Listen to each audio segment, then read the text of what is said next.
My name is Sylvia Carter. I am 72 years old, a widow, and for most of my life, a nurse who knew how to mend the visible wounds of others. But nothing in my years of caring for the sick prepared me for the words that would tear through me the night before my son's wedding. I was standing behind her as she tried on her gown, the lace spilling across the bedroom like a promise of purity. My daughter-in-law, Elena, leaned close enough for her perfume to choke me and whispered into my ear, "The best wedding gift would be if you vanish from our family." She smiled as if she had offered a toast, then turned back to the mirror, smoothing the bodice with delicate hands that had never scrubbed a floor or held a trembling patient through the night. My son, David, stood nearby. He did not protest. He did not defend me. His eyes slid away as though I were already gone. In that instant, I touched the silver ring on my finger. Harold's ring. The man who had promised me 45 years ago that I would never be made to feel small. Yet here I was, standing in a house my sacrifice had built, told to vanish as though I were an intruder. One day before the wedding, my daughter-in-law whispered those words. By the next morning, their $3.5 million villa would be on the market, their dream wedding canceled. And what I left behind in that empty house would make them tremble. Before I tell you how it happened, let me pause for a moment. If you are listening now, take a second to like this story, subscribe, and tap the bell so you never miss what comes next.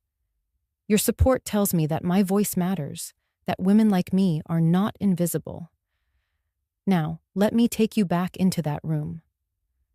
The veil shimmered in the lamplight. She lifted it high as if she were a queen. I stood frozen, my breath tight, my pulse thudding against the inside of my throat. My son's silence pressed heavier than Elena's cruelty.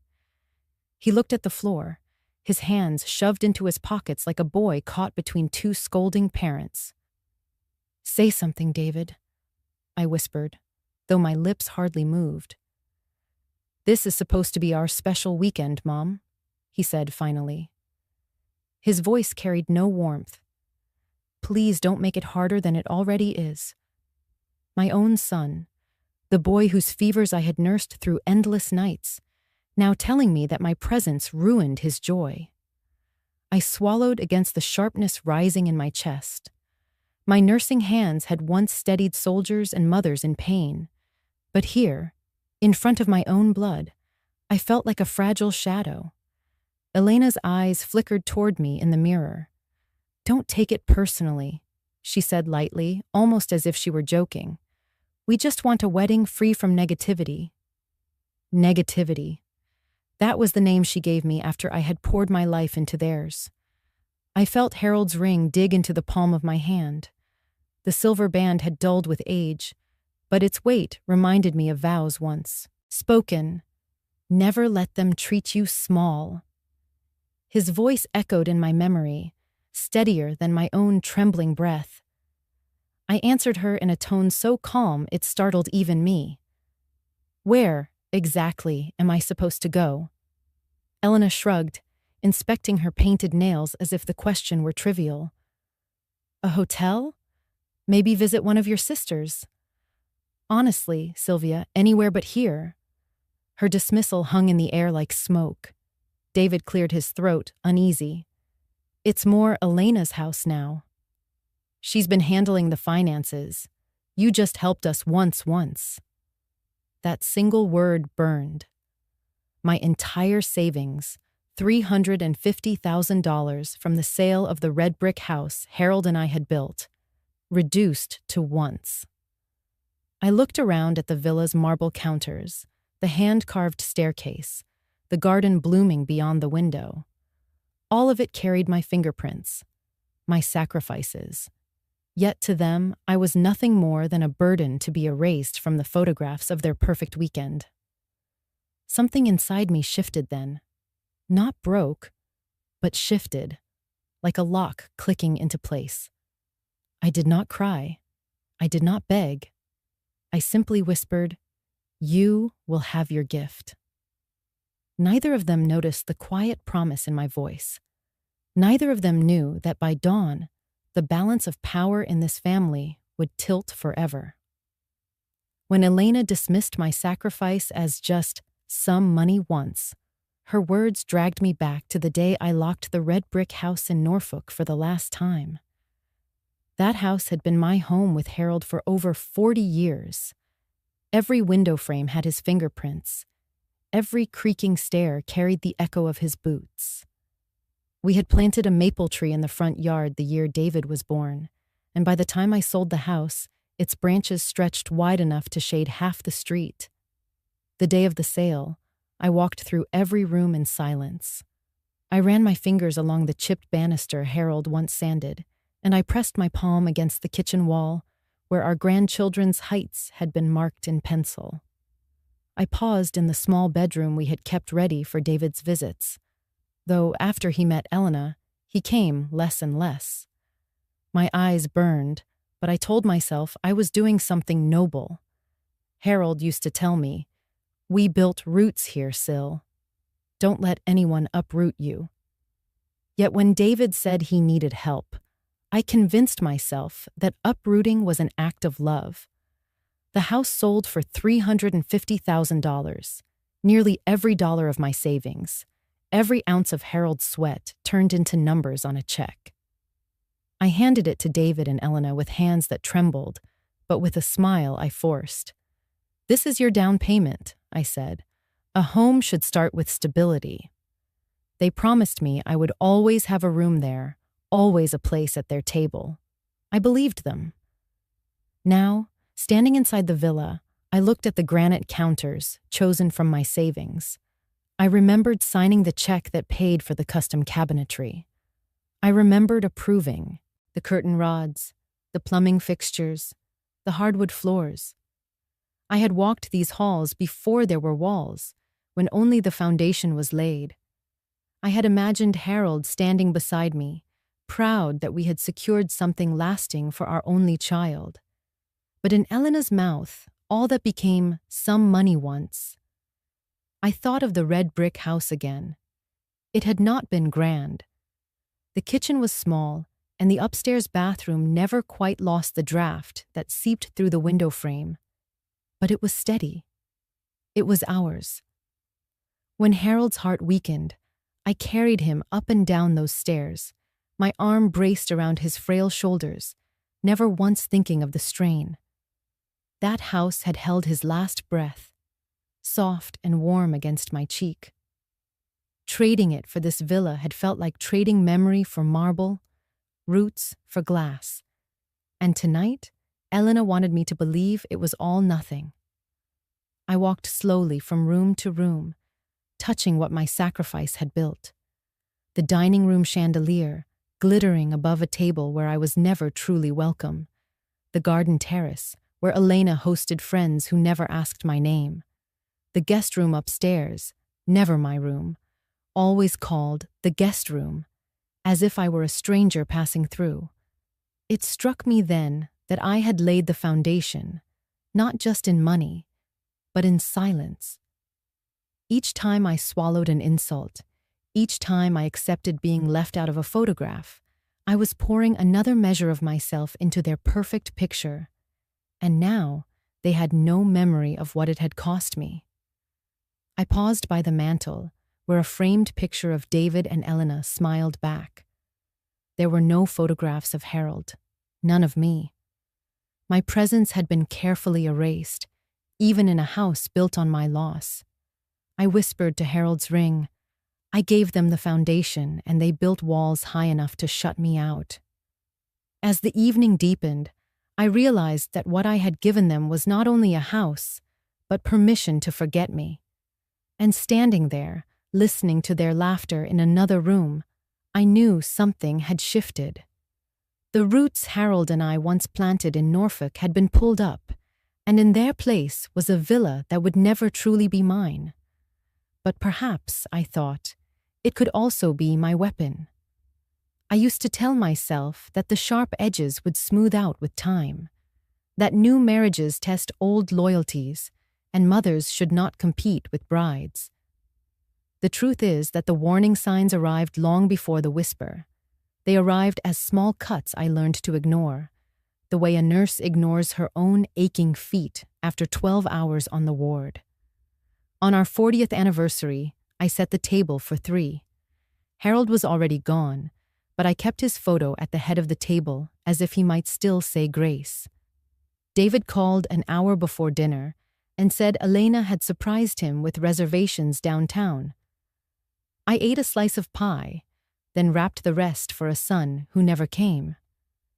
I touched Harold's ring and told him I understood. Love moves forward, even when it forgets to look back.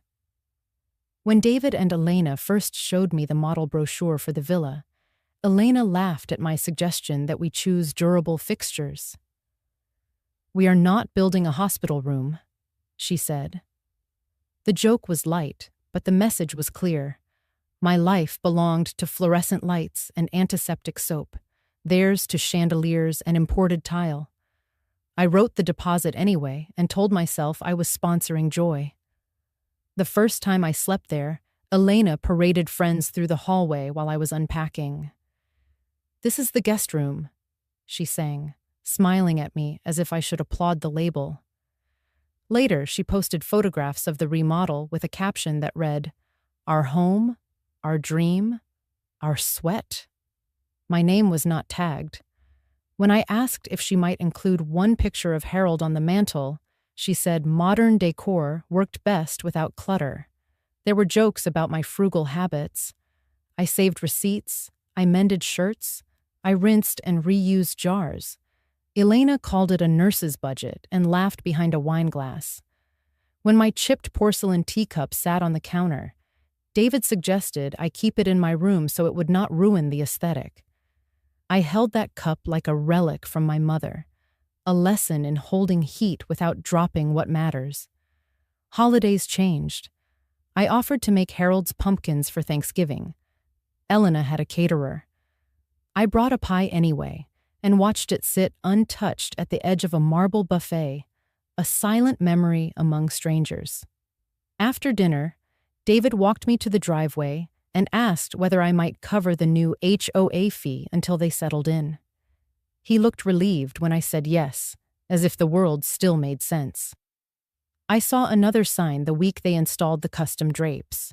Elena waved an invoice in front of David and said, "See, it is handled." She had used my card without asking. When I raised an eyebrow, she kissed my cheek and thanked me for being generous.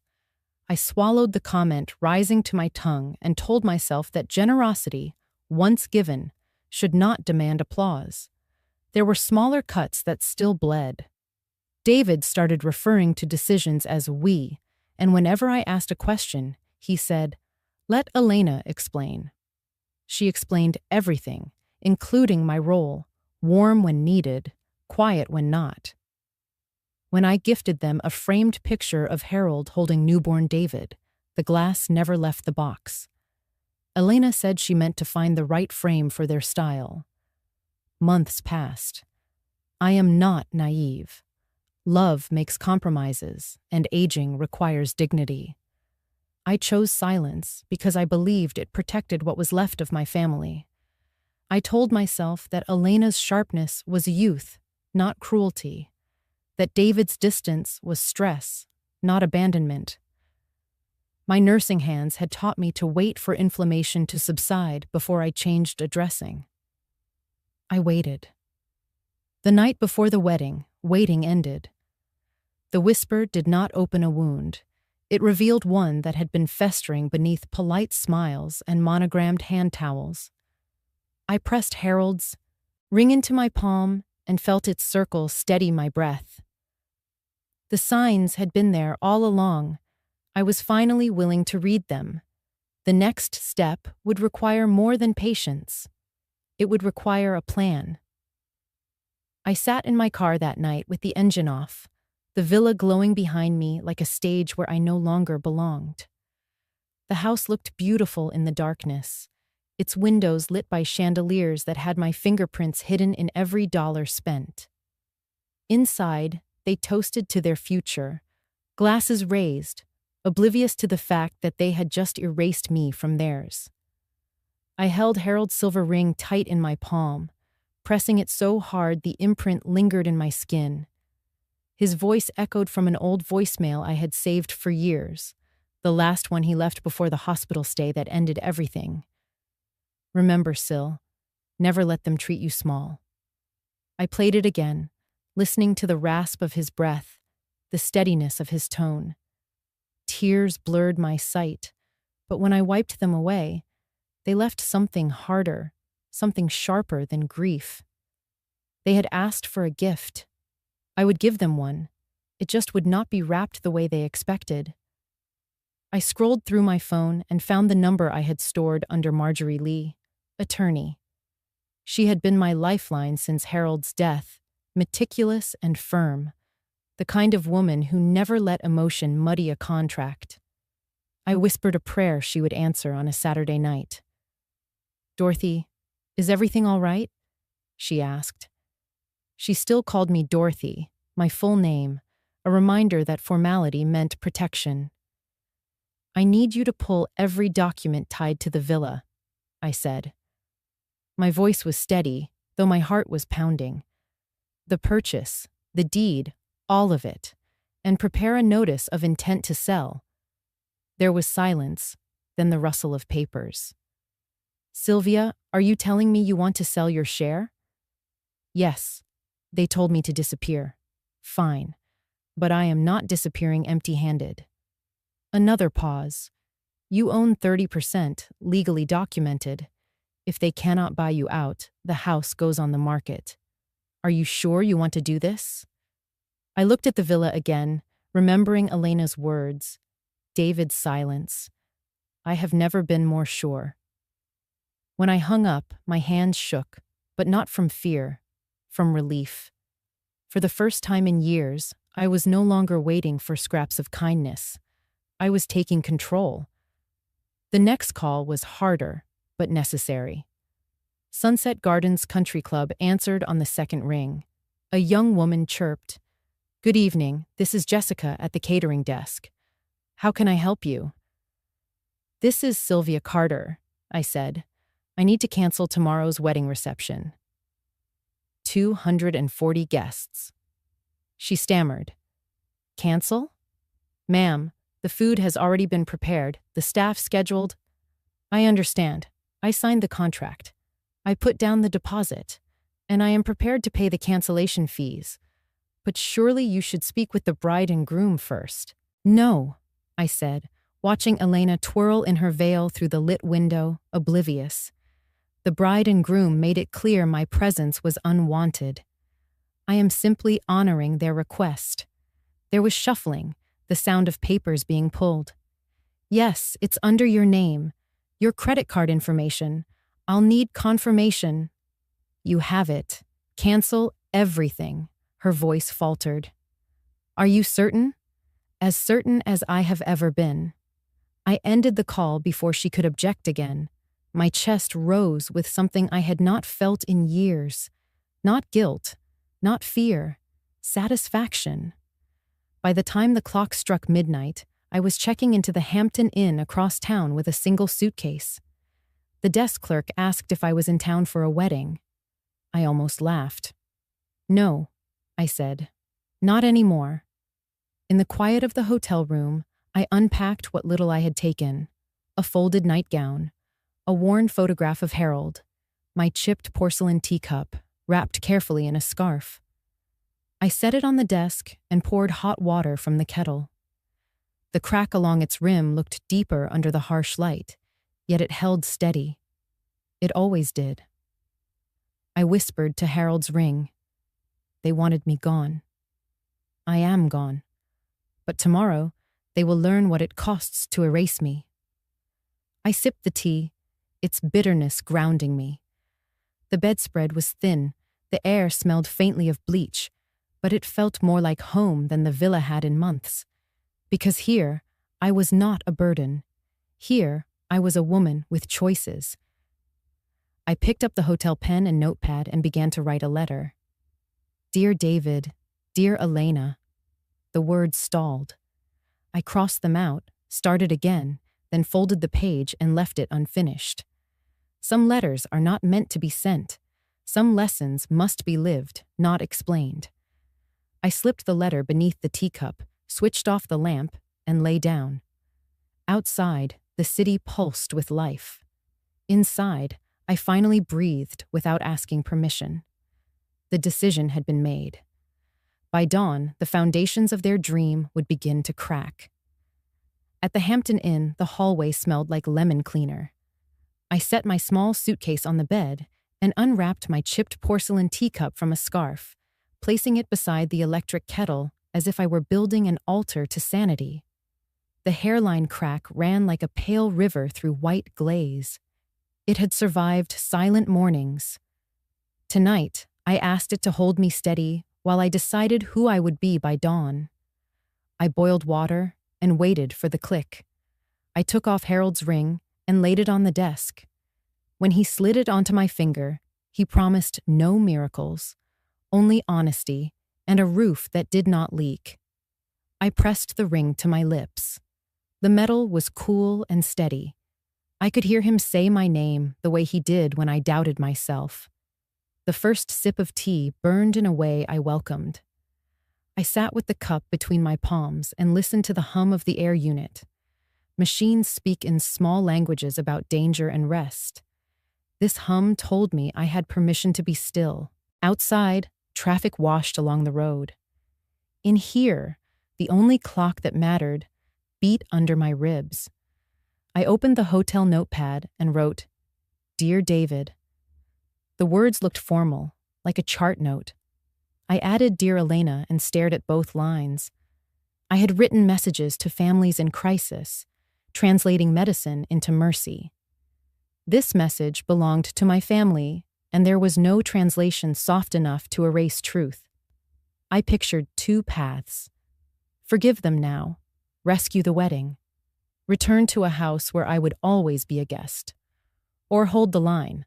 Let consequences teach what lectures never could. I imagined the first path. Elena would weep and call me an angel. David would look grateful and 12. For a few days, I would be invited everywhere, my chair pulled close. Then the next bill would arrive. The next joke about my teacup or thrift would cross a table. The guest room would remind me who I was allowed to be. Peace without respect is a pretty cloth hiding a cracked table. I imagined the second path. The reception would be canceled. My notice would land like a flat stone on a lake.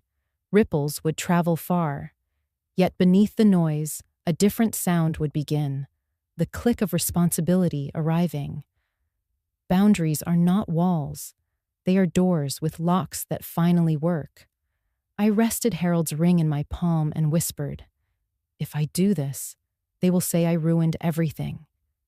If I do not, I will keep losing myself." The ring offered no argument. It only waited, solid as the promise it once represented. I remembered my mother in a hot kitchen, lifting the same chipped cup and telling me that some vessels look fragile yet last because someone learned how to carry them. I had held my son's fevers, my husband's failing breath, my own silence. I could hold this decision. I folded the unfinished letter and slid it under the teacup like tinder under kindling. I drew the curtains a hand's width and watched the parking lot below. A man in a blazer rubbed his eyes at a trunk. A woman walked a dog with a lighted collar. A family argued about snacks and laughed. Ordinary life continued without me. No one here knew me as a wallet. The anonymity soothed me. I was a woman with a keycard and a plan, not a shadow waiting for permission to exist. I set an alarm and placed the phone face down. The screen winked with messages I refused to read. The bedspread was thin. The pillow smelled of bleach. I lay back and breathed the way I taught patients after surgery, slow and low, counting to 4, letting the body relearn calm. When sleep came, it approached like a nurse stepping into a dark room. In the dream that found me, Harold stood in our brick kitchen in Norfolk. Sunlight ran across the counter in a stripe. He wiped his hands on a dish towel and nodded toward the maple in the yard. He said roots are beautiful until they lift the foundation. Then he took my hands and asked if I remembered how to stand firm without becoming hard. I told him I did. When I woke, the ring glowed in a seam of dawn. I washed my face in cool water and braided my hair the way I always did before long shifts. Routine steadied me. Each action said I belonged to myself. I checked the folder I had packed for Marjorie. Insurance records, transfers, a simple ledger tracking what I paid when. I was careful because careful is how you protect a life. The ledger taught me to admire proof. I brewed fresh tea and stood by the window while steam rose. Morning trucks sighed along the road. Somewhere, ovens warmed for a feast that would not be served. I did not feel cruel. I felt exact, the way a nurse feels when she charts a dose after checking the name twice. Exactness has a kind of mercy. It keeps you from fantasy and from vengeance. It points you toward the next step. I slipped Harold's ring back onto my finger, and the weight found its old place. I tucked the letter deeper under the teacup and cupped the china in both hands. The crack held. I whispered, "I will not send this yet." I wrapped the cup in its scarf, zipped the suitcase, and looked once around the room to make sure I had left nothing but a softened pillow and a clean sink. When I closed the door, the latch clicked with a decisive sound. The corridor smelled like lemon. My steps felt sure. The elevator chimed. The doors opened. I stepped in. I was no one's guest. I was the woman responsible for what would happen next. The hotel room was quiet except for the hum of the air unit. I had finally begun to rest when the phone on the nightstand rattled against the wood. The red digits on the clock glowed just past midnight. I let it ring until it stopped. Then it started again. My cell phone buzzed across the desk like a restless insect. I picked it up, saw David's name, and set it back down. Silence lasted only seconds before it rang again, then again, each time more frantic. Finally, I answered. Elena's voice shot through the line, shrill and sharp enough to pierce the walls. 240 guests, Sylvia. Do you understand what you've done? Everyone will think we are broke. Her words tumbled over one another, panicked and full of the vanity she guarded more fiercely than love. I listened, calm, letting her pour out her terror. When she paused for breath, I spoke evenly. No, Elena. They will not think you are broke. They will think you are careless. Her gasp crackled through the receiver. Careless? I am fighting for my reputation. You embarrassed us in front of the entire country club. I canceled a party, I said, not your wedding. You can still marry David in the morning. What you cannot do is spend my money while telling me to vanish. Her voice rose higher, like glass about to shatter. You are vindictive. You ruined our special day because you felt slighted. No, I said, and the calm in my tone startled even me. I'm teaching you that every action has a cost. You wanted me gone. Tonight, I am gone. And with me goes everything I was, willing to give. She screamed my name once more before the line went dead. A few minutes later, the phone rang again. This time it was David. His voice carried no fury, only weariness, like a man caught between two fires. Mom, please. Why are you doing this? Over a room? Over one misunderstanding? I closed my eyes. No, David. Not over a room. Over respect. He sighed, heavy and broken. You've been part of every plan, every step. Couldn't you have waited until after the wedding? Waited? I asked. I waited 3 years while you ignored every warning sign. I waited through bills, through insults, through being erased from my own sacrifice. Tonight, I stopped waiting. There was silence, the kind that reveals truth. He whispered, "Elena's crying in the bathroom. Her makeup is ruined. What am I supposed to tell her? Tell her that the woman she wanted to erase is no longer funding her dreams," I said. Tell her weddings can still happen without swan ice sculptures and champagne fountains. "Mom," he murmured, "you don't understand. This will destroy everything." I looked around the small hotel room, at the neat bed and the folded letter under my teacup. My chest rose with something steadier than anger. "David, if one canceled party can destroy everything, then everything you built was too fragile to begin with." He tried again, his tone pleading. "Can't we sit down tomorrow? Just talk like adults? You told me tomorrow was for your wedding." Tonight was my deadline, and I already acted. I heard him breathe hard through the line, a sound that carried both anger and regret. "I can't fix this if you won't bend." "Bend?" I repeated softly. I bent for years until I barely recognized myself. "I am standing now.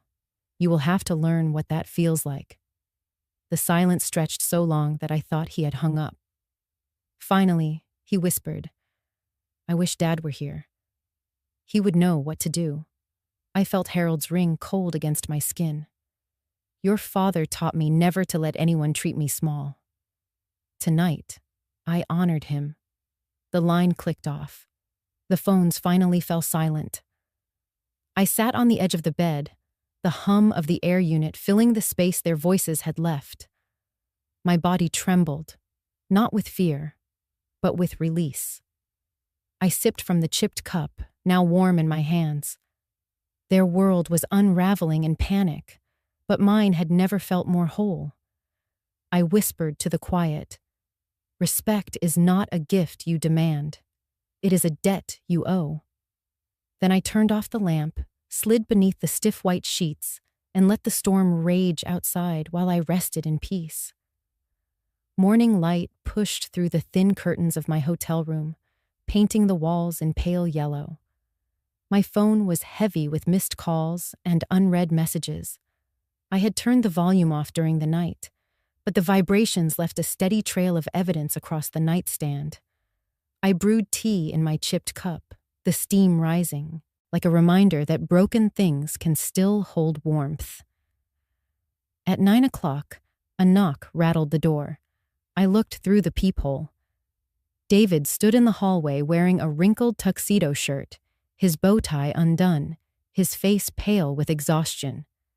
His shoulders slumped as though he carried the weight of both his fiancée's fury and his own cowardice. I opened the door but did not invite him in. "You should be getting ready," I said. His eyes were red-rimmed. "Mom, please, we need to talk." "You have 240 guests waiting," I said evenly. "This isn't the time." "It is the only time," he said, pushing past me. I let him. Sometimes a person must enter the room to realize there is nothing there for them. He sat on the edge of the bed, running a hand through his hair. "She's locked herself in the bathroom. She's having a breakdown. Her mother's threatening to fly home. Everything is falling apart." I sipped my tea, letting the quiet stretch. "I'm sorry to hear that. But this is the life you both designed." He looked up sharply. "You destroyed our wedding." "No," I said calmly. "I removed my financial support." "There's a difference." His jaw worked as though he wanted to argue but couldn't find the words. "Over a fight about a room?" "Not about a room," I said. "About respect. Respect is the foundation of a family, David.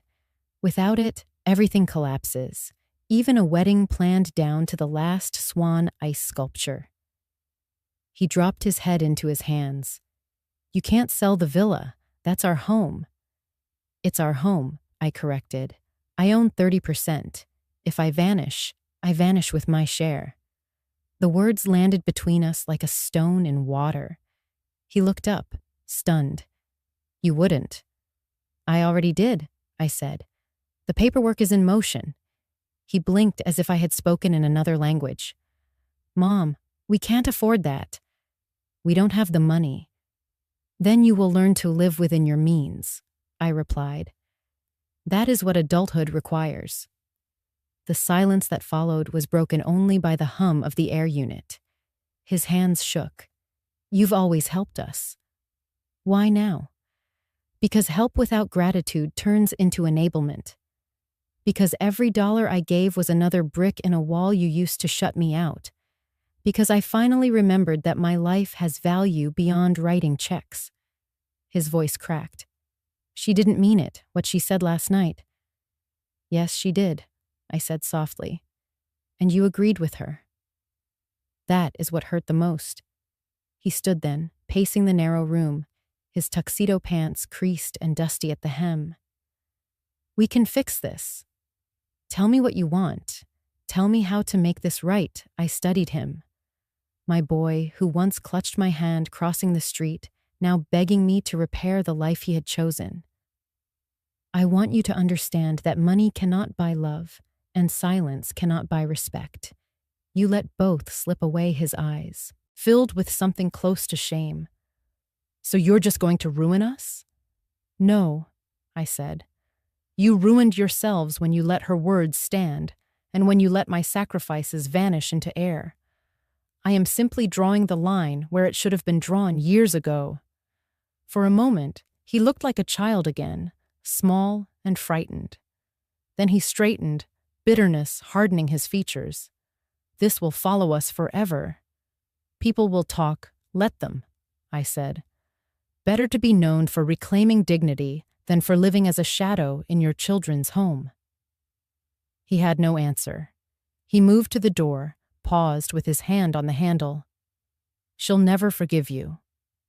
I met his eyes. She'll learn to. Or she won't. Forgiveness is her lesson. Boundaries are mine. The door closed softly behind him. I stood in the quiet, Harold's ring heavy on my hand, the teacup warm between my palms. Outside, the day brightened, and with it came the sound of wedding bells that would ring hollow without a reception, without the illusion of endless money. They thought my disappearance would be simple. Instead, it became the beginning of their reckoning. After David left my hotel room, I sat in the stillness, sipping what was left of my tea. I thought the morning chaos would grant me a reprieve, but instead my phone lit up again. I nearly ignored it until I saw the caller ID. It wasn't David. It wasn't Elena. It was Margaret Howard, Elena's mother. I answered with caution. Mrs. Howard. Her voice was calm, measured in a way that reminded me of my own nursing days, when you spoke softly to steady a patient in shock. Sylvia, I hope I'm not disturbing you. I thought you should know what's happening on my end. I heard faint noise behind her, an airport lounge, perhaps. She explained she had flown in yesterday, expecting to be swept into wedding festivities. Instead, she had found her daughter barricaded in the bathroom, sobbing into her phone. Elena called me hysterical, Margaret said, begging me to wire money. She said you were threatening to sell the villa. I felt Harold's ring heavy on my finger. I'm not threatening. I've already begun. There was a pause. I expected outrage. Instead, I heard a long sigh. I told her she should be more concerned about her marriage than her reputation. She barely listened. She kept saying she couldn't lose face. Not in front of her friends, not in front of the country club crowd. I closed my eyes. So even now, with everything crumbling, she cares more about appearances than truth. Margaret's voice softened. She was raised to. Her father spoiled her from the beginning. When she totaled her car at 16, he hired the best lawyer to erase the charges. When she overspent in college, he bailed her out without question. I kept hoping marriage would give her grounding. Instead, she found a man willing to let her play the same games I swallowed hard. And I found myself enabling David just the same. The silence between us was heavy, almost companionable. For the first time, I felt a kinship with the woman I had viewed only as Elena's polished, distant mother. We had both played roles in shaping the entitled woman crying in that bathroom. Margaret spoke again, her tone clipped. This morning, she demanded I cover the buyout. She said I owed her that much. Do you know what I told her? Absolutely not. If she wants to own a home, she must first learn what respect costs. Her words startled me. They could have been mine. Margaret, I said quietly, you may be the first person she's ever heard say no. Perhaps, she admitted, but I fear it won't matter. She's convinced the world exists to cushion her fall. I thought of Harold's words, never let them treat you small. I wondered if Margaret had her own talisman, a phrase or an object that reminded her she was more than her daughter's safety net. She told me, Margaret continued, that you embarrassed her, that she'll never forgive you. But I've been watching her closely. What she truly fears isn't humiliation. It's the possibility that her actions finally have consequences. Her truth landed deep in my chest. For years, I had believed consequences were cruel, when in fact they were necessary. Without them, love rotted into dependency. I can't decide, I confessed. Part of me wants to let them struggle until they learn. Another part wonders if I should sell at less than market value just to give them a chance to stay afloat. And then there's the spiteful part, the part that wants to hold on forever, watching them squirm. Margaret chuckled dryly. You sound like me, Sylvia. I've debated for decades whether to save Elena or let her drown. I chose saving. It made her weak. Do not repeat my mistake. Her words stung because they carried the weight of lived truth. Before we ended the call, she said something that lingered with me, long after the line went dead. Sometimes the most loving act is not rescue. Sometimes love is the refusal to interfere. I set the phone down slowly. Across the small desk sat my chipped teacup, the folded letter tucked beneath it. Steam had long since faded, but the porcelain still held the scent of tea. I realized Margaret's refusal to wire money mirrored my own refusal to host their fantasy. Two mothers, standing in different states, drawing the same line for daughters and sons who had forgotten gratitude. I leaned back in the chair, staring at Harold's ring. For the first time since his death, I didn't feel entirely alone in the fight. There was another woman, flawed and tired, who finally understood that enabling destroys more than it preserves. The villa might still stand, its marble floors polished, its curtains drawn against prying eyes. But the illusion of invincibility was gone, and the cracks in their foundation had widened into something visible to all. I whispered to the silence. Perhaps this time, consequences will teach what kindness never could. I should have expected it. When spoiled children are cornered, they look for the nearest authority to shield them. By Monday morning, I received the notice. Elena and David had filed for a competency review, claiming I was no longer capable of managing my own affairs. It was a cruel twist, one that stung deeper than their whispered insult. I had spent a lifetime making careful decisions, saving pennies from every paycheck, and now my own son suggested I was unfit to think clearly. I walked into the courthouse with my folder pressed to my chest. Inside were the documents Marjorie had prepared, the ledger of payments I had covered for them over 3 years, utilities, insurance, HOA fees, and those sudden emergencies that never ended. Every number was in my careful handwriting, each entry dated and cross-checked. Nurses know how to chart. It was a skill I had not lost. The court investigator greeted me in a small room, his expression kind but professional. He could not have been more than 40. He asked if I understood why I was there. Yes, I said steadily. My son and his fiancée believe setting boundaries means I have lost my mind. He tried to hide a smile, then gestured for me to begin. I spread the ledger across the table. Here is $150,000 in household bills I paid on their behalf. Not gifts, not indulgences. Necessities they could not cover because their lifestyle exceeded their income. He examined the pages carefully, nodding at the precision. You kept detailed records. I always have, I replied. Patients depended on me to note every dose and symptom. Now I use the same care with my own life. I pulled out the deed documents Marjorie had sent me. This shows my 30% ownership in the villa. It was not a gift. It was an investment secured in writing. I may be many things, sir, but incompetent is not one of them. He asked about my daily routine, perhaps searching for cracks in my memory. I answered plainly. I managed my medications, drove myself to appointments, handled my own finances.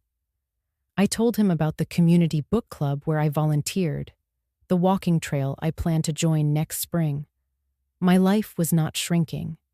It was unfolding. Then I did something I had not planned. I pulled my phone from my purse and pressed play on Harold's old voicemail. His voice filled the room, raspy but firm. Remember, Syl, never let them treat you small. The investigator looked at me, startled. That's your husband? I nodded. The man who trusted me with our life together. The man who believed I could carry on with dignity. His voice still steadies me when mine shakes. There was silence, heavy and thoughtful. Finally, he closed the folder and met my eyes. Mrs. Carter, you are more than competent. You are careful. That is a distinction worth noting. Relief did not come with cheers. It came with a quiet warmth, like the steam rising from my chipped teacup. My children's accusations had failed, but more importantly, the truth had been spoken aloud by someone who saw me clearly. When I left the courthouse, the sky was gray with the threat of rain. My phone buzzed with new messages, each one a demand disguised as concern. I ignored them. I walked to my car, slid Harold's ring around my finger once more, and whispered, "We are not small."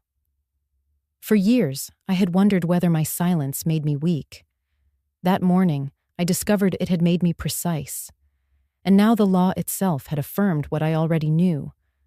I was not losing my mind. I was reclaiming it. Marjorie's conference room smelled of lemon oil and paper. I arrived early with my folder and my calm. Harold's ring pressed against my skin. I turned it with my thumb and reminded myself why I was here. I was not there to punish a wedding. I was there to protect a lifetime. David and Elena arrived late. Elena's eyes were puffy. David studied the carpet. Marjorie stood, shook their hands, and sat with a legal pad balanced on her knee. "Thank you for coming," she said. "We need clarity, not chaos. Mrs. Carter has documents and a proposal." "It is a misunderstanding," Elena began. "It is a boundary," I said. I placed deed copies on the table. "I own 30%. The court investigator found me competent this morning. I am exercising rights that have been valid since closing." "We never saw that," David muttered. "You would have if you had returned the acknowledgments," Marjorie said. "They were sent multiple times." Elena wrapped a strand of hair around her finger. "There must be a way to fix this without tearing us apart." "Family is not a word used only when you need money," I said. "Family is respect when no one is watching." I slid a second packet forward. "This ledger covers 3 years of bills I paid. Utilities, insurance, HOA, repairs. $150,000. Documented. We were going to pay you back," David said weakly. "You never once offered a plan," I answered. Marjorie nodded toward me. "Please outline your proposal." Fair market value of my equity is between 180 and 200,000 after accounting for the mortgage, I said. I will accept 120,000 for a full buyout. It is a discount. It is also conditional, hope lit Elena's face. What conditions? First, Elena obtains employment within 60 days and maintains employment for 2 years. Part-time at first, full-time by day 60. Second, the SUV is sold within 30 days. Proceeds go to debt. Third, a written budget with no restaurant spending and no discretionary shopping for 2 years. All subscriptions audited. Fourth, monthly financial check-ins with Marjorie for 24 months. Bank statements, pay, stubs, credit reports. Fifth, no new debt without prior approval during the term David swallowed. That sounds like probation. It sounds like adulthood, I said. It is the structure you did not build. What if I refuse to share bank statements? Elena asked. Then the offer is withdrawn, I said. We list the house and sell. I am comfortable with either outcome. Can she force a sale? David asked Marjorie. Yes, she said. A co-owner can petition the court. It is unpleasant. It is lawful. Elena pressed her palms flat on the table. We are family. Exactly, I said. And family means respect. Respect looks like paying your debts, not posting photos of marble counters purchased with someone else's savings. Respect looks like apologizing before you call the police to question my mind. Respect looks like never asking a woman to vanish from the family her hands built. Color drained from David's face. Mom, please. I softened my voice. I did not soften the terms. This is mercy with a spine. I could insist on full value and petition today. Instead, I am offering a path that keeps a roof over your heads while teaching you to live under it. You talk about mercy while holding a knife, Elena said. Boundaries cut away rot, I said. That is how healing begins. Marjorie wrote, then read aloud. Buyout at 120 with conditions. Compliance monitored monthly. Default triggers demand for the balance or initiation of sale. No new credit lines or loans without prior approval. Attorney's fees to the violator. David blew out a breath. How are we supposed to live like that? By cooking at home, I said. By canceling memberships you use twice a month. By admitting your income is $8,000 while your lifestyle pretends it is $12,000. Math is not an insult. It is a map. Elena stared. You have changed. I have remembered, I said. Marjorie began drafting. The room filled with the scratch of her pen. David and Elena whispered at the window. I did not try to hear. They returned. Elena's jaw was set. I will not sell my car. I need it for appearances. You need it for appearances you cannot afford, I said. The payment could feed you for a month. This is not a suggestion. David tried a different angle. What if we pay you more over longer time? 130 over 5 years. No, I said. 120 within 90 days of signing. If you cannot secure funds, listing begins on day 91. Seek a bank if a bank believes you. I will not be your bank. Our credit will suffer, Elena said. Our standing will suffer. Your credit is already terrible. Time to face it without my bailouts, I said. David rubbed his forehead. What about holidays? What about seeing you?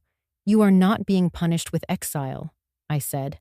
When you treat me like a mother rather than a wallet, you will find my door open. It will not revolve for emergencies. Elena's eyes filled. I am sorry for what I said that night. Thank you, I said.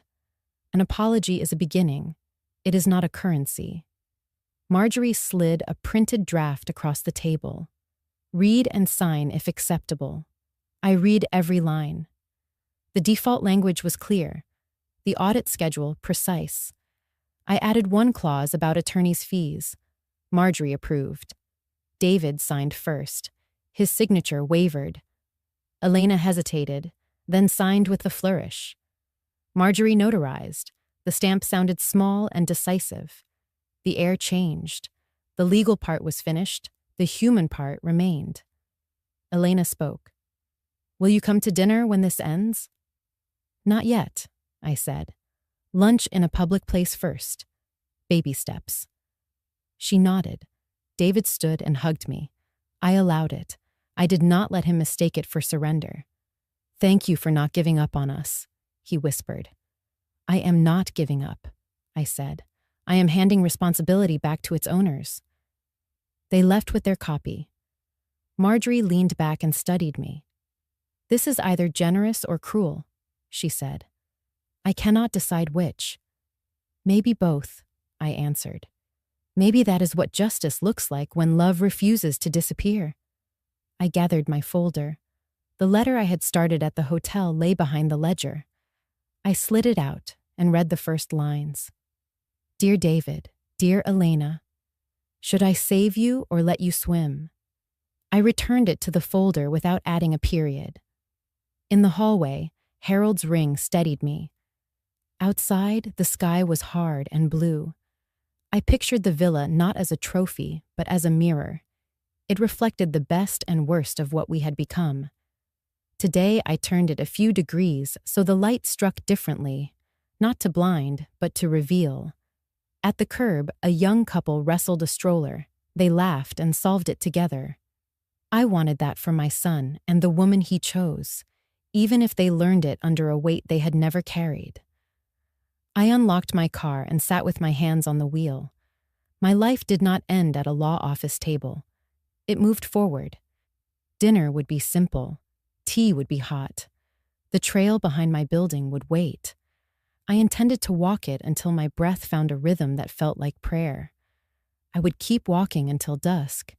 Steady steps, steady breath, a steady life reclaimed today fully. I drove away without checking my phone. The agreement would pull at them like a tide. Either they would learn to swim or the sale would come, and we would divide what the market allowed. Both outcomes were honest. Both were better than living small inside a house I had paid for while being told to vanish. At the light, I pressed the pedal. Harold's ring warmed against my skin. I did not need his voicemail to hear him. I heard myself. I was a woman who had replaced silence with structure, generosity with boundaries, hope with a plan. The future was not soft, but it was mine.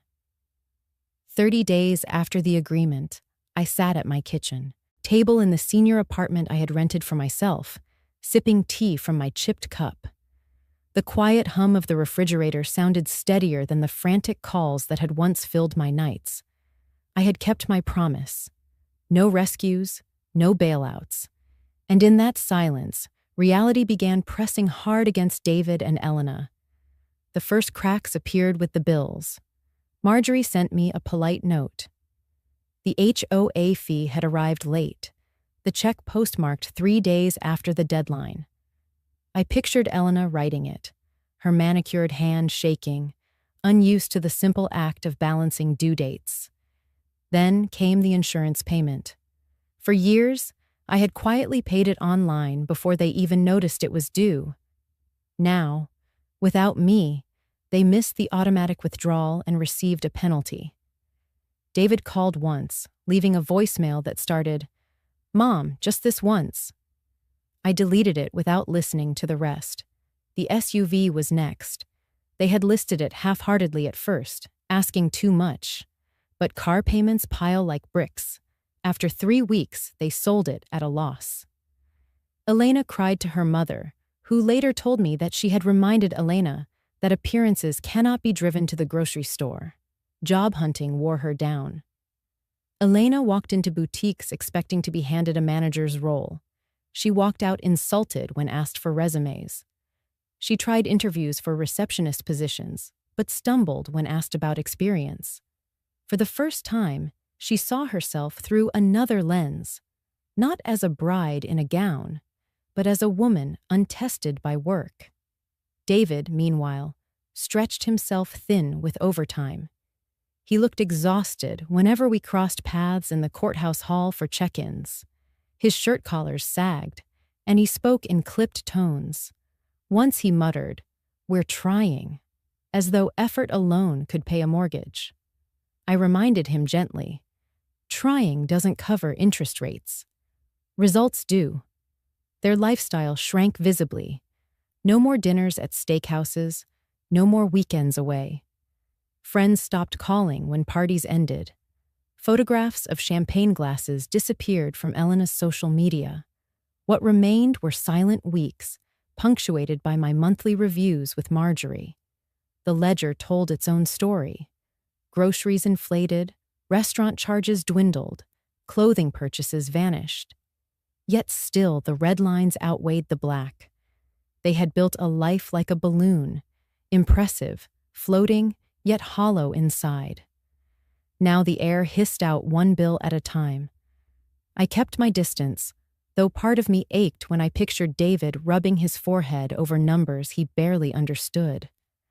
I had taught him multiplication at the kitchen table when he was a boy. Now he was 42, relearning arithmetic under harsher terms. One night, I received a message from Elena herself. Her voice was strained but lower, almost resigned. "Sylvia," she said, "I know you think we deserve this. Maybe we do. But it's harder than I thought.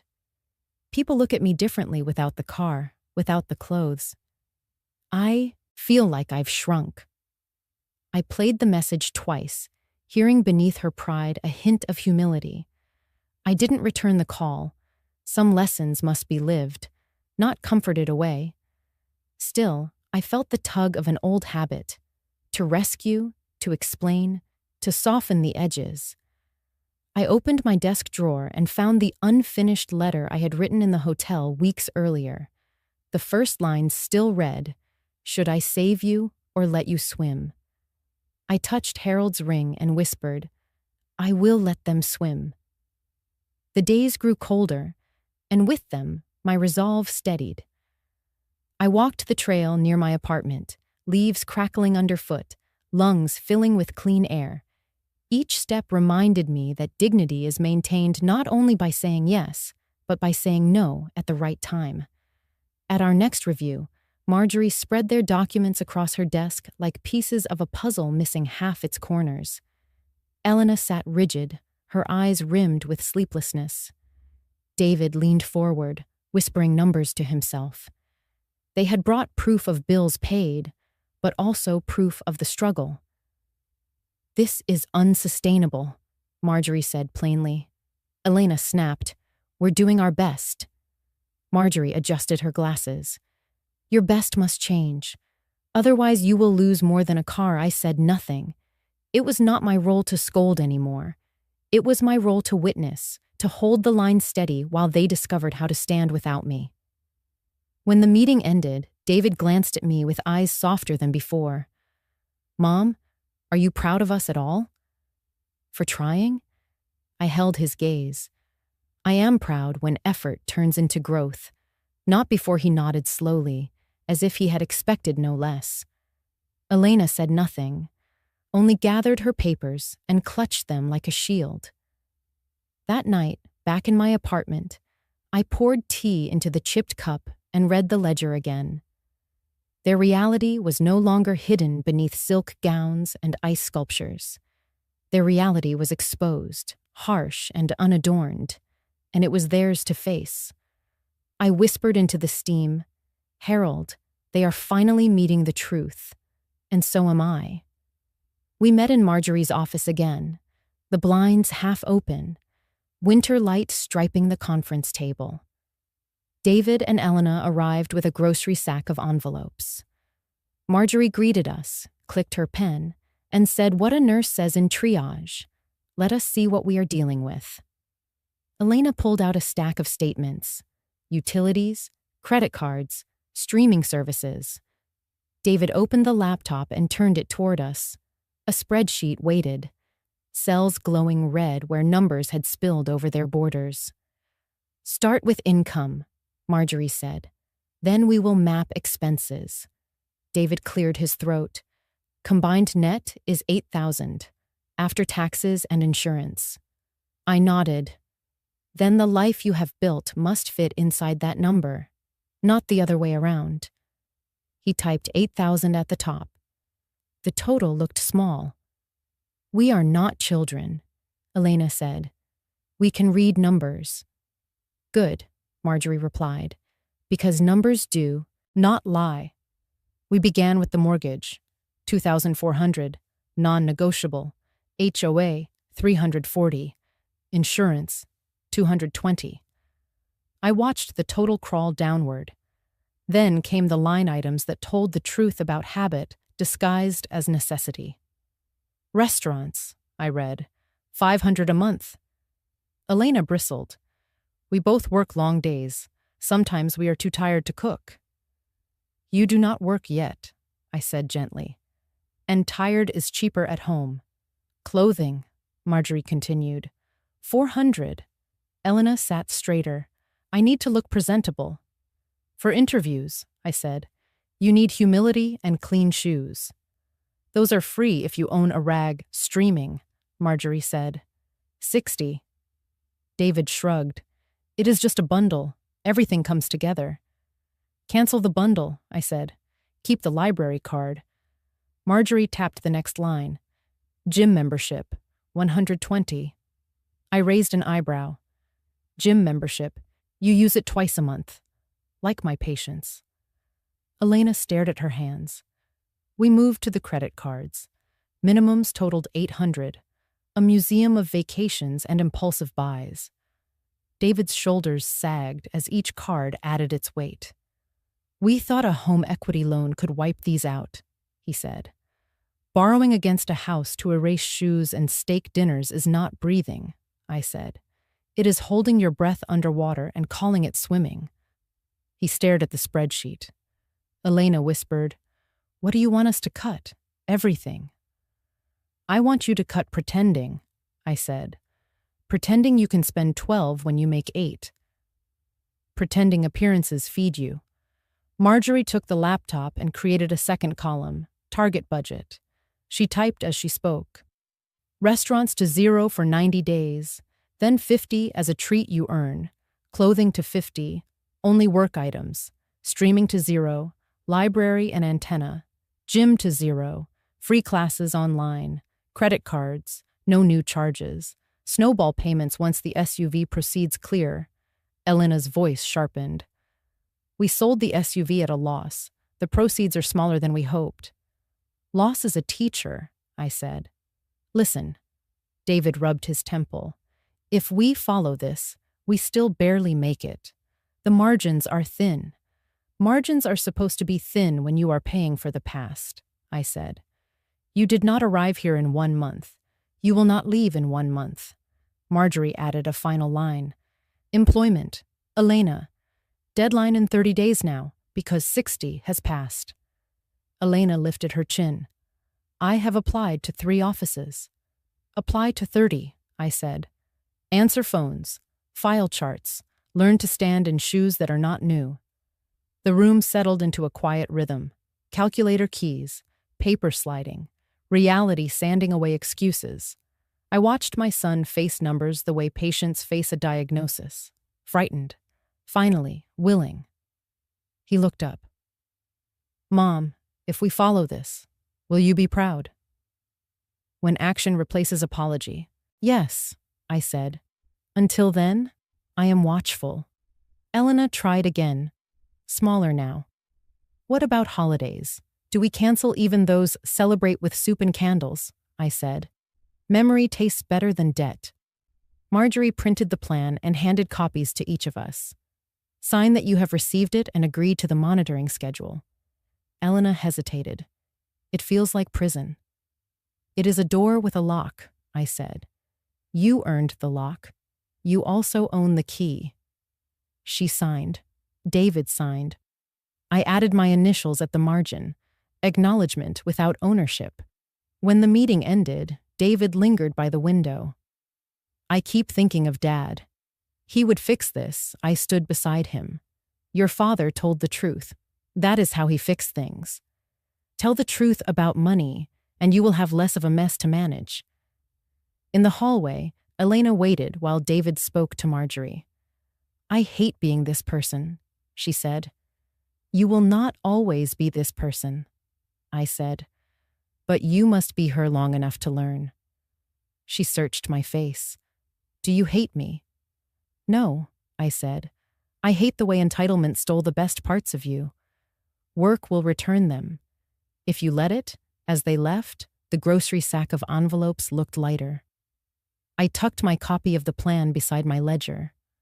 On the street, winter air bit at my cheeks, sharp and clean. I walked to my car feeling something I had not allowed in months, cautious hope. Not because their numbers balanced, they did not, but because at last, the math told the truth. 3 mornings after the budget meeting, Marjorie called while I watered a fern on my balcony. Elena interviewed at a dental office, she said. Front desk, phones, and scheduling. They offered her part-time with a path to full-time if she shows up and learns. I thanked her, poured the last of the water into the pot, and watched the soil darken. Work is a medicine.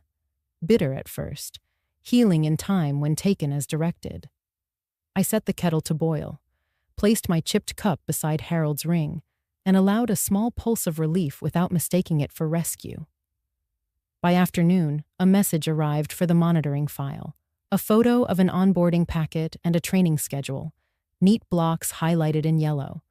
Start at 8, greet patients, verify insurance. My name was not in the message. I saw it only because Marjorie forwarded it to my ledger. Day 1 began before sunrise. I did not call or text. I brewed tea and imagined the clack of keys, the ring of phones, the smell of alcohol wipes. Late that afternoon, my phone buzzed with a short voicemail. Elena's voice was lower than usual, hoarse around the edges. I stood 8 hours. My back is fire. I got the lunch orders wrong twice. The dentist says I will learn. He was not unkind. I am so tired I want to cry. I did not. I am calling to document that I worked. Then she hung up. By the end of the first week, the check-ins turned practical. She practiced names, learned insurance codes like small foreign words, and apologized when she stumbled. The hygienists nodded and showed her again. She took the bus after selling the SUV and bought black sneakers with soles soft enough to forgive mistakes. She packed leftovers into a container instead of buying salads she could not afford. The budget line called restaurants had a 0 that did not move. On Friday, another message came. A photograph in the crooked light of a break room. A paper envelope with her name on it. A stub peeking out. Numbers small but honest. In the corner of the frame, part of her face, not posed. A surprised half smile, as if pride arrived before permission. I closed the image and did what the plan required. I filed the stub, noted the deposit date, and drew an arrow toward the credit card with the highest interest. The second week brought missteps. A patient arrived without insurance and raised his voice when told the policy had lapsed.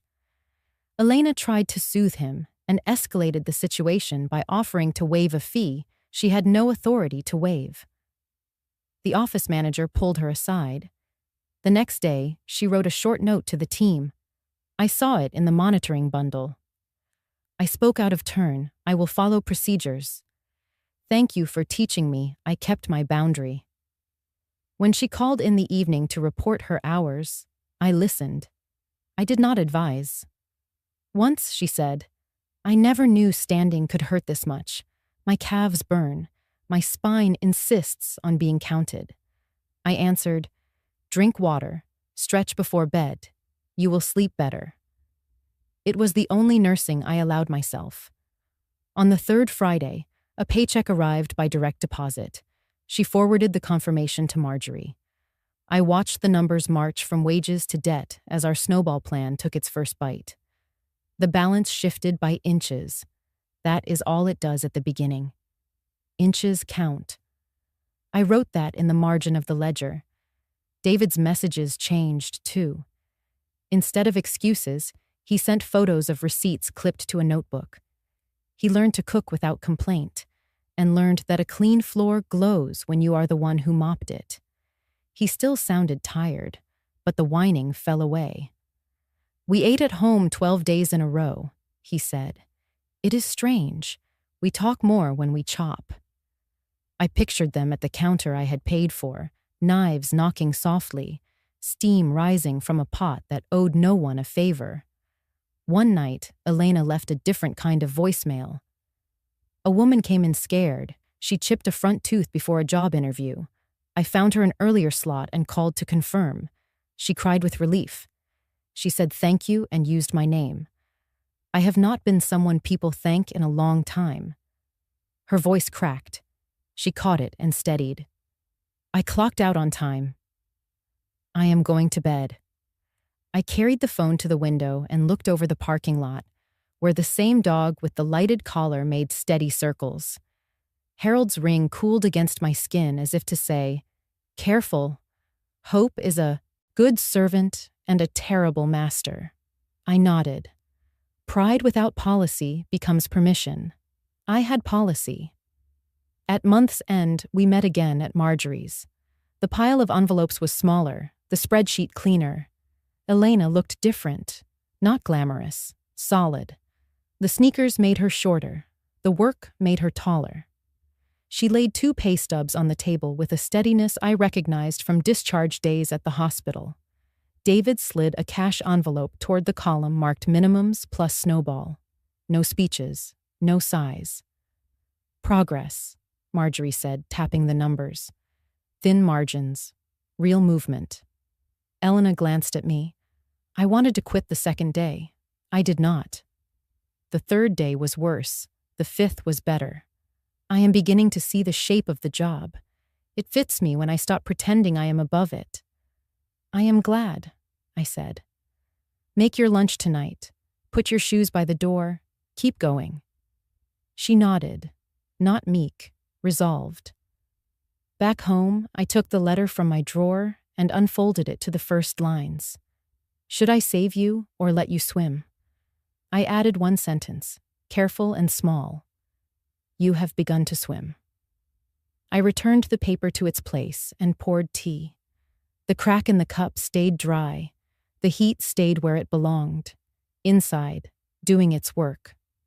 Night settled over my small apartment like a quilt that had been washed thin. Soft, familiar, honest. I set Harold's ring on the table beside my chipped cup and opened the drawer where I kept the letter. The paper had softened at the folds from being handled more than read. I smoothed it flat with the back of my hand and saw the line I had written weeks ago. "Should I save you or let you swim?" Steam rose from the kettle. I poured water and watched the crack in the porcelain accept the heat without leaking. I have learned to trust what looks fragile. It is often what endures. I pulled my chair closer to the window. Down in the parking lot, a woman walked a small dog in slow circles. Headlights stitched white lines across the asphalt and disappeared. Inside, the only sound was the soft tick of the kitchen clock, steady, impartial. Elena's pay stubs sat clipped to the month's packet in my folder. They were not impressive. They were real. The first week she had misfiled charts and cried in the restroom. By the third, she had adjusted schedules and apologized in writing. David had sent a photograph of a simple dinner. Beans, rice, onions browned in the pan. He had captioned it with no commentary, only a date. Not performance, proof. I traced the sentence on the letter with my fingertip. There is a temptation older than pride, the wish to be the hero of your own family. I had worn that cape for years and called it love. Love that rescues before learning begins hardens into permission. I breathed in the tea, bitterness warming my lungs, and asked myself again whether mercy meant stepping back rather than stepping in. Harold's voice did not visit tonight. I heard my own. The court investigator had called me careful, not controlling, careful. The word fit like a garment tailored late in life, and surprisingly right. Careful people document. Careful people make plans. Careful people stop allowing emergencies to define the household. That is not cruelty. It is stewardship. I thought about my mother lifting this same cup at a table scarred by years of meals and arguments. She used to say heat reveals structure. A pot holds or fails when the water boils. Our family had boiled. The structure that remained was thinner than we believed and stronger than I feared. It held because boundaries held. Elena's job schedule was a boundary. David's notebook of receipts was a boundary. My refusal to fund chaos was the lock on the door. I read the first paragraph aloud, then folded the paper halfway, then again. The words no longer sounded like a question. They sounded like record-keeping. Tonight, the answer was simple. I will let you swim. I will not turn away if you drown. I will stand on the shore and shout the route to safety. But I will not wade in and hand you my breath. A siren wailed in the distance and then faded. The dog finished its circle. Somewhere, a television clicked off. I rinsed the cup, dried it with the towel, and considered the strange quiet of a life no longer lived as a supporting character in someone else's dream. Grief still visited. It came without drama now. I set a second place in my mind for Harold, and thanked him for teaching me the difference between hardness and resolve. I opened the ledger and marked today's date.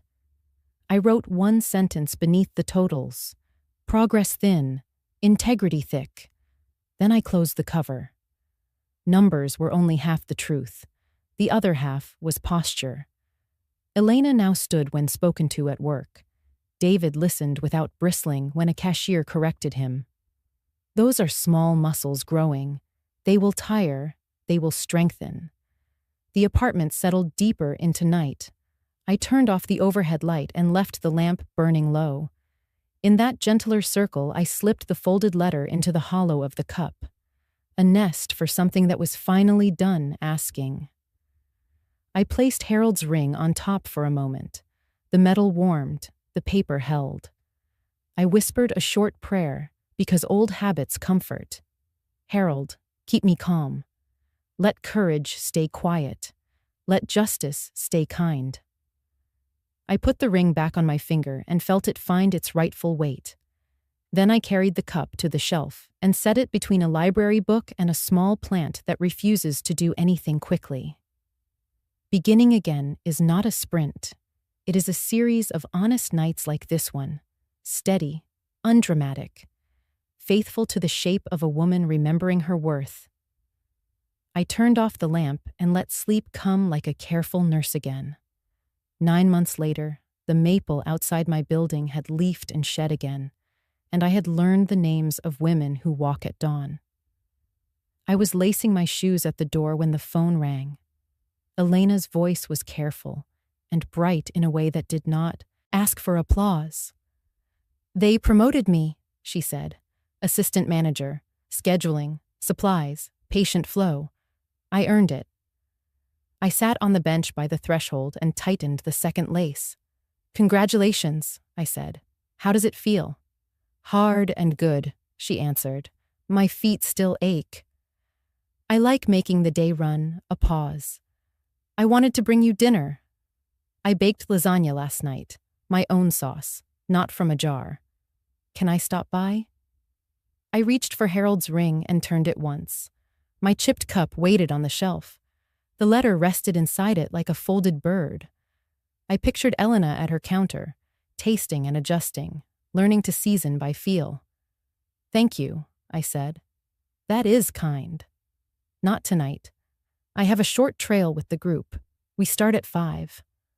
Oh, she said, and I heard disappointment steady itself into acceptance. Another time, then. Another time, I said. Pick a Saturday. We can meet at the park and eat on a bench. She laughed softly. I will pack napkins and not forget forks. Then her voice shifted, smaller and honest. I was cruel to you. Working made me see it. I'm sorry I tightened the knot and checked the door latch. Thank you for saying it, I said. Keep showing me with your days. I will, she said. Good hike. After the call, I stood at the threshold and breathed the hallway's clean lemon air. Shoes snug, ring warm, keys in my pocket.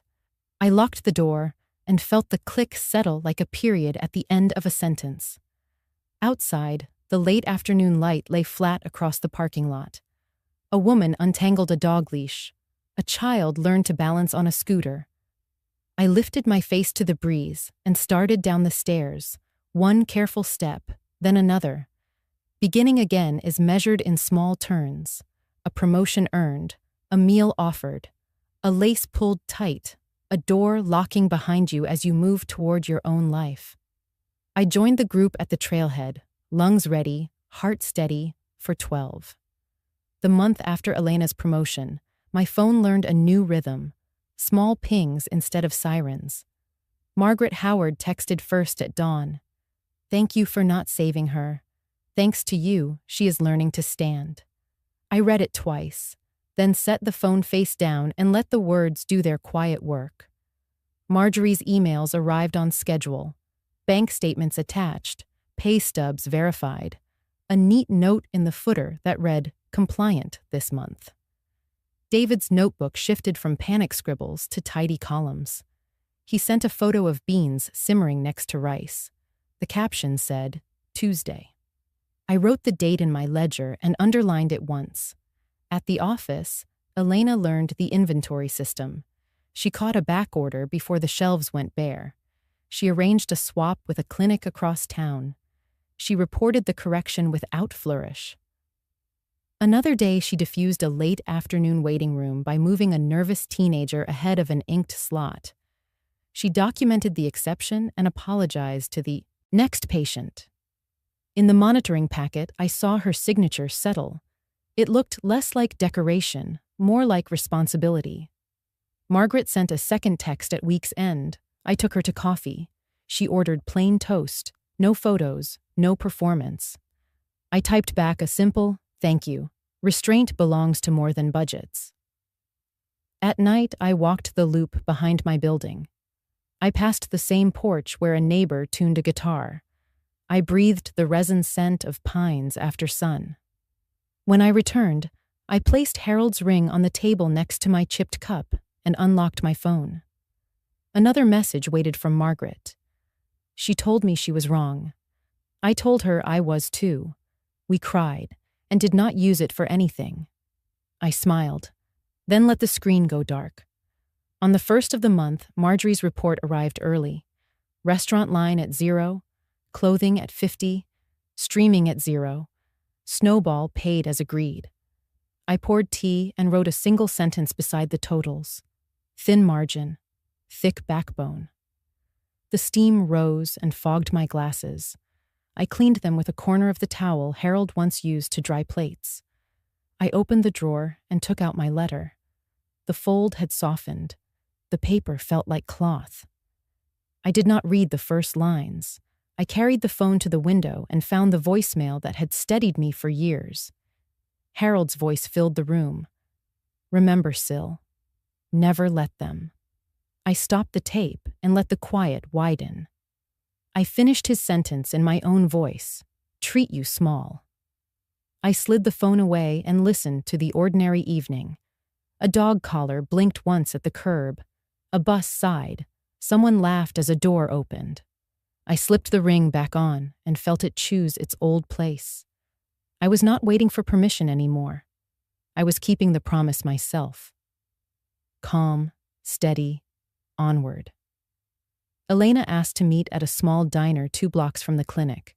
Formica tables, coffee that smelled like mornings. I arrived early and chose a booth by the window so the light would do most of the talking. When she walked in, she was not the bride from the glossy photos. She was a woman in black sneakers and a cardigan that had seen the inside of a laundry room. She sat down and folded her hands. No ring flash, no performance. I was cruel to you, she began. I said things I cannot justify. Working made me see it. Every patient is someone's mother. I wanted to tell you that to your face I watched her. The silence was not punishment, only space. Thank you, I said. Accountability is the first kindness. The second is consistency. She nodded. I am learning consistency the way I learned the new software. Badly at first, then better. I do not expect you to forget. I would like a chance to prove myself. The waitress poured coffee. The cups rattled against the saucers. We ordered eggs and toast. Simple food keeps expectations honest and voices calm today. Elena wrapped her fingers around the mug. Your boundaries saved me. I hated them and then I needed them. I let a small smile show. Boundaries are houses with doors and keys, not fences with barbed wire. Today the door is open. We will keep it on the chain. Baby steps, she said. Baby steps, I repeated. She took a breath. David is different at home. He plans the meals. He keeps receipts without being asked. Sometimes he looks embarrassed by the man he used to be. I am embarrassed too. Embarrassment that leads to new choices is useful, I said. Shame that keeps you frozen is not. Keep moving. The plates arrived. We ate like people who had worked through the morning, hungry without apology.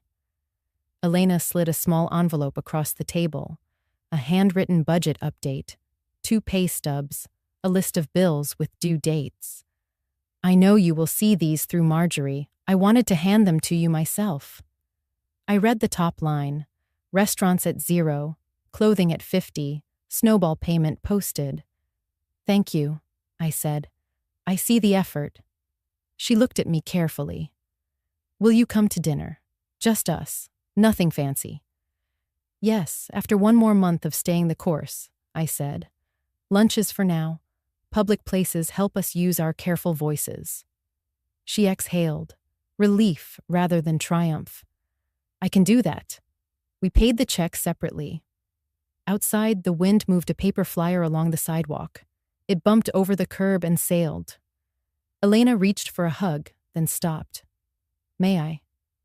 You may, I said, and kept it brief.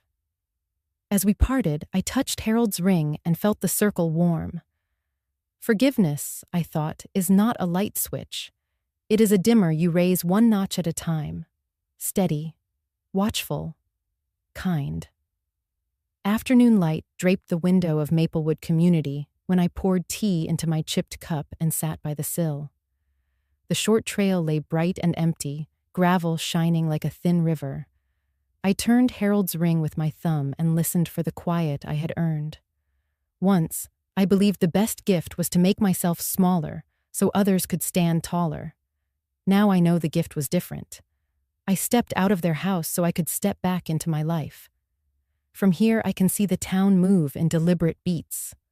A bus sighs, a boy kicks a ball, a nurse in blue scrubs crosses at the light. Elena texts updates instead of demands. David sends photos of dinners that steam without fanfare. I keep the ledger for the last stretch of their agreement, but the ink feels lighter. Boundaries did not break us. They bridged misremembered love to honest care. I lift the cup. Heat touches the crack and stops, held by glaze and history. I think of the girl Elena was, the boy David was, the woman I am. I think of Harold saying, "Never let them treat you small," and of my own voice finally finishing the sentence. I set the cup down and let the quiet speak. On the dresser sits a small row of keepsakes. A photo of the red brick house in Norfolk, a leaf from the maple pressed between wax paper, a program from a community hike at dawn. I live lighter now. One suitcase taught me how little I need. Yet nothing about this life feels less.